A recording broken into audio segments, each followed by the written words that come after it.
नमस्कार मित्रों, एक बार फिर से आपका स्वागत है। आज के वीडियो में हम जानेंगे कि हैशिंग एल्गोरिथम क्या है। तो इससे पहले हम हैशिंग एल्गोरिथम पर चर्चा आरंभ करें, हमें ये देखना होगा कि एक ब्लॉकचेन के अंदर एक ब्लॉक कैसा नजर आता है। तो हमारा एक ब्लॉकचेन के अंदर कुछ ऐसा नजर आता है। सबसे ऊपर आप देख सकते हैं ब्लॉक का नंबर, यानी कि ये ब्लॉक नंबर 1 है या नंबर 2 है या नंबर 3। उसके बाद आप देख सकते हैं कि डेटा का मतलब यह है कि जो ट्रांजैक्शन आपने किया है, जो लेन देन आपने किया है, उसकी जानकारी यहां पर मौजूद है।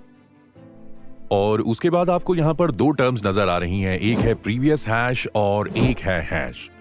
आइए इन दोनों को समझें कि इन दोनों टर्म्स का मतलब क्या है। मान लेते हैं ये हमारा एक ब्लॉक है जिसमें आप देख सकते हैं कि हमने 3 ब्लॉक रखे हुए हैं। यहां पर जैसा कि हम देख सकते हैं कि 3 ब्लॉक्स हैं और एक ब्लॉक अपने आगे पीछे वाले ब्लॉक्स को आइडेंटिफाई कर पाए, और हम भी जब चाहें किसी भी ब्लॉक को आइडेंटिफाई कर पाए।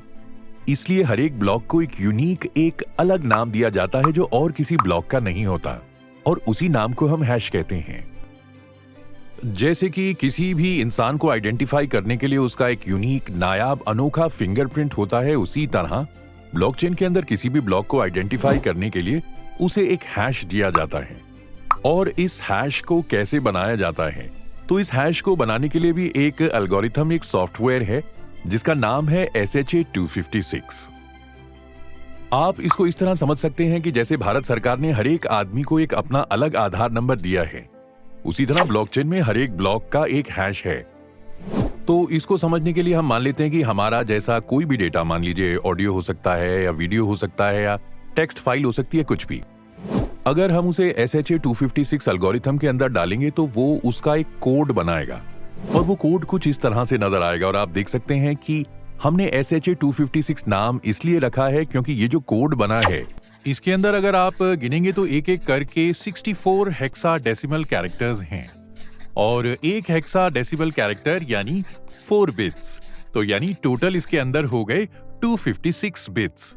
इसीलिए इसका नाम है SHA-256। आइए अब इसे एक्चुअल ब्लॉकचेन के अंदर समझें। देखिए हमारे पास यहाँ 2 ब्लॉक हैं, एक है ब्लॉक 1 और एक है ब्लॉक 2। अब अगर आप यहाँ पे देखेंगे कि जो ब्लॉक 1 है उसका हैश है, यहाँ पर ये एक कोड आपको दे रखा है 4 बार 0 D8C42।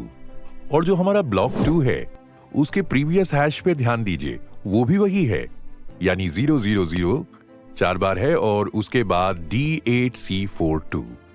तो ये जो यहाँ प्रीवियस हैश ब्लॉक 2 का है और जो ब्लॉक 1 का हैश है, ये दोनों सेम हैं, और इसी की मदद से ब्लॉक 2 है वो जुड़ा हुआ है ब्लॉक नंबर 1 से।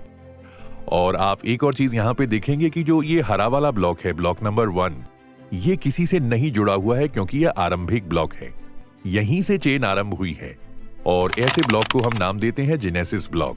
इसी तरह से ब्लॉक 2 के बाद फिर ब्लॉक 3 भी जुड़ा हुआ है।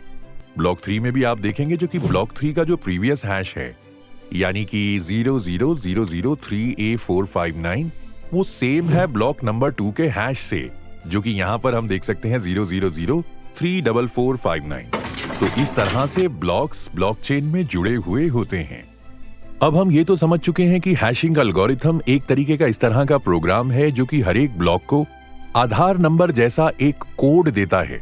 जैसे आधार नंबर मनुष्यों के लिए है, वैसे ही हैशिंग एल्गोरिथम ब्लॉकचेन के अंदर मौजूद ब्लॉक्स के लिए है। और इस हैश में कितने कैरेक्टर्स होते हैं? 256। आइए अब देखें कि एक हैशिंग एल्गोरिथम में क्या क्या खूबियां होनी चाहिए।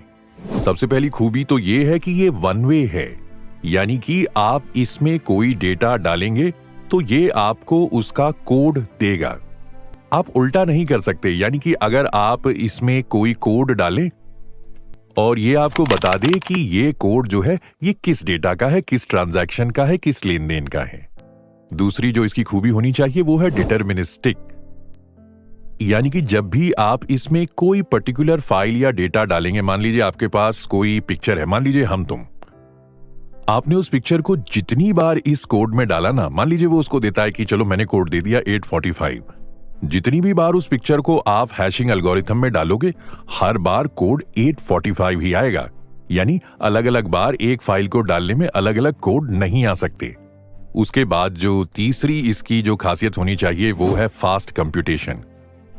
यानी हैशिंग एल्गोरिथम के द्वारा ये जो कोड जनरेट होता है, जो एनक्रिप्टेड डेटा जनरेट होता है, ये बहुत तेजी से होना चाहिए। और चौथी चीज जो बहुत जरूरी है होनी चाहिए वो है विथस्टैंड कोलिजन। यानी कि कितना ही तगड़ा हैकर हो, हमारे कोड को तोड़ ना पाए।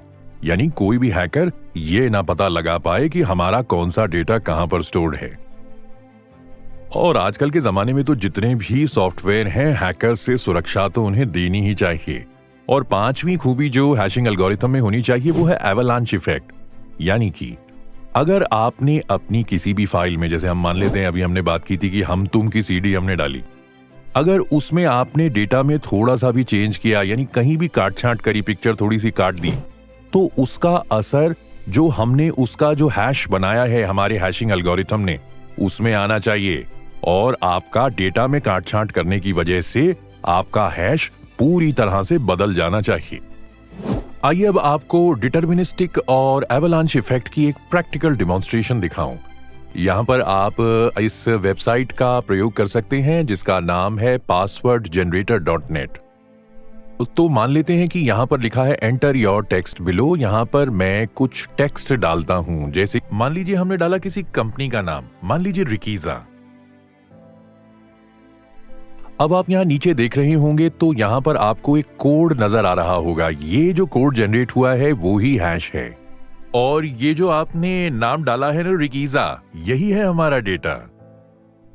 और जो आपने वो हैश का ब्लॉक देखा था उसके बीच में जो डेटा था वही है ये। अब ये जो कोड यहां पर जनरेट हुआ है, थोड़ा सा इसे ध्यान से देखते हैं। चलिए इसे कॉपी कर लेते हैं। और अब मैं क्या करूंगा, थोड़ा सा अपने डेटा में चेंज करूंगा। मैं रिकीजा के आगे कॉइन लिख दूंगा।